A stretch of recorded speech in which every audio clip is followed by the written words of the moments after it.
As you can see, the time has come. The time to put these two machines head to head, and they're probably two of the most similar machines I've compared thus far.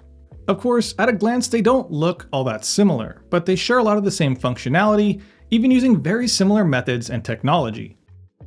But beyond that, they differ in two fundamental ways. For one, their group design, with the saturated group style on the GS3 and an E61 on the Bianca. And number two, of course, their price tag.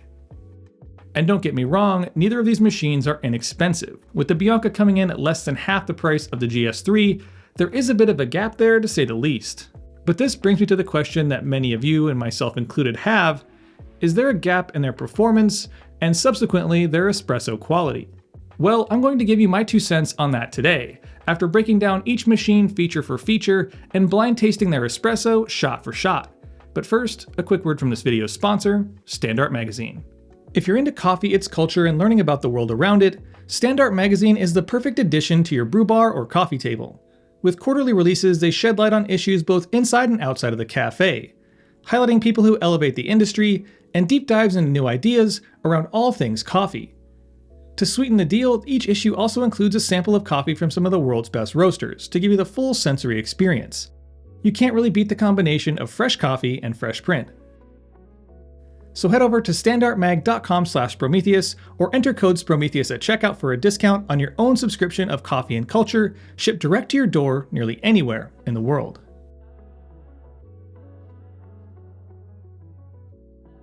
As you may be expected considering the price point of these machines, even with their $4,500 disparity, they do share a lot of what I would call prosumer feature ideals.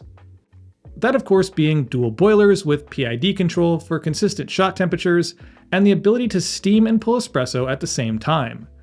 Both also have commercially viable group designs, with the GS3 using La Marzocco's own saturated group, and the Bianca with the long-standing and widely used E61, which of course both accept 58mm portafilters. The pressure in both machines is derived through a rotary pump, which is not only quieter, but also more consistent and reliable than the more commonly used vibration pumps. But finally, the main piece these two home espresso titans have in common is the flow control paddle, which allows you the ability to manipulate the pressure of your shot in real time from start to finish, which for me, coming from the Linea Mini, was a complete and total game changer in the cup, and resulted in some of the best and most memorable shots of espresso I've had in my career, especially when it comes to those nuanced, wild, and experimental processed coffees, which are becoming more and more commonplace.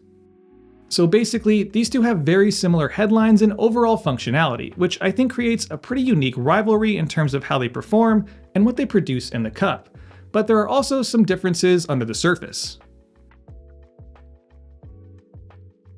As I've already mentioned, both the GS3 and the Bianca are considered prosumer machines, and they carry a lot of the same features, but there are some things a spec sheet can't tell you. Now, having had both these machines on my bar for a while and my hands both inside and out, the build on both is impressive, with solid bodies made of metal, quality paint finishes, and internals. Of course, you'd expect as much from a La Marzocco, but the Lelit holds its own.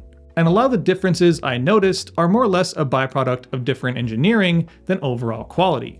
For instance, the Lelit is packed more tightly, with its boilers mounted vertically and placed directly on top of the pump. The GS3 on the other hand, with its wider, shorter body, makes room for larger horizontally mounted boilers, and additional space for the pump, wiring, and solenoids along the outside edges, which on top of the larger, thicker walled boilers, and plethora of other brass, metal, and steel inside the GS3, adds up to its nearly 73-pound weight, next to the Bianca's 59. Another main difference is buried into the mechanics of each paddle. The Bianca uses what's known as a needle valve, which travels in an up and down motion as you open and close the group. And the GS3MP, at least in the versions made over the last 5 years or so, have been built with a conical valve, which moves horizontally with the paddle. Essentially meaning that even though they both perform the same task, the needle valve in the Bianca will endure more wear, leading to the likelihood of it needing to be replaced or repaired at a sooner time. And as you'd likely expect, along with the mechanical differences, there are some tactile differences in using the paddle. For instance, the Lelit's paddle motion is very loose and provides essentially no feedback. And I find that a large motion is needed to build pressure in the early portions of the shot, and then pulling it back as soon as it spikes on the gauge. In comparison, the GS3MP has a stiffer but more intuitive workflow with less guesswork. and the pressure itself feels more linear and easier to control, at least in the earlier phases of the shot.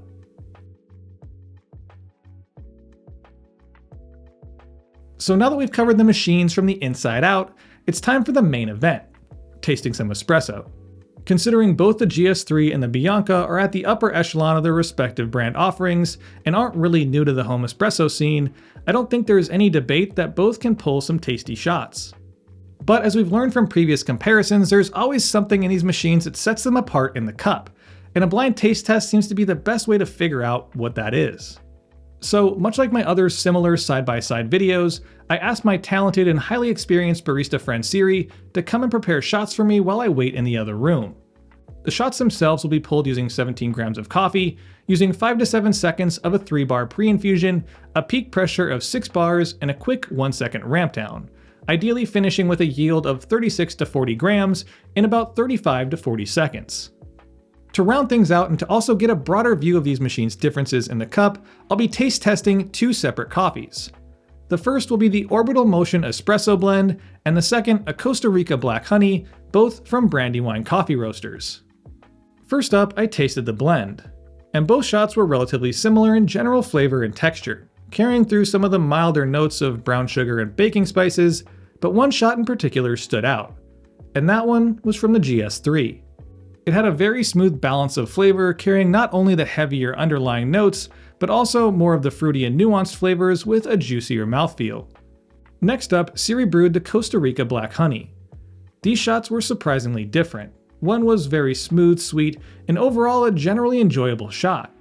The other had some additional character, a little more brightness, but was a little less balanced. So needless to say on this one, I was a bit torn. Both shots had aspects I enjoyed and I wavered back and forth, finally ending up with the shot brewed on the GS3. But the natural thing to ask after all of that is why? Why the GS3 tastes better, at least to me? And I do have some theories, and they all tend to revolve around their respective group designs. For instance, the GS3, just by looking at its sheer group size and design, it would likely be a bit more temperature stable with all of its thermal mass than the E61, that's smaller, thinner, and more exposed on all sides to room temperature air. The other could be as simple as how the water is applied to the puck. At a glance, you can see that the screens and their flow of water, though similar, do have some differences, and it's most noticeable in the center. And finally, when I tested the flow rate from each of the groups, there are definitely some differences there, with the GS3MP producing significantly more water flow at its lowest and full open when compared to the same 10-second test on the Bianca. Essentially meaning the water flow, pressure buildup, and following extraction could be just ever so slightly different and resulting in some differing flavor in the final product. But those are just guesses from what I can see and actually test on the surface. But regardless of those differences, both machines have near endless controllability and in the right hands can produce cafe quality espresso. Honestly, I really like both these machines and I find myself continually impressed with them on nearly every level. Sure, the Bianca carries a lot more tech and programmable options, but its workflow is a little more involved, requiring higher focus. The GS3 on the other hand is more simplistic, but feels a bit more stout overall, and its workflow is more intuitive and direct.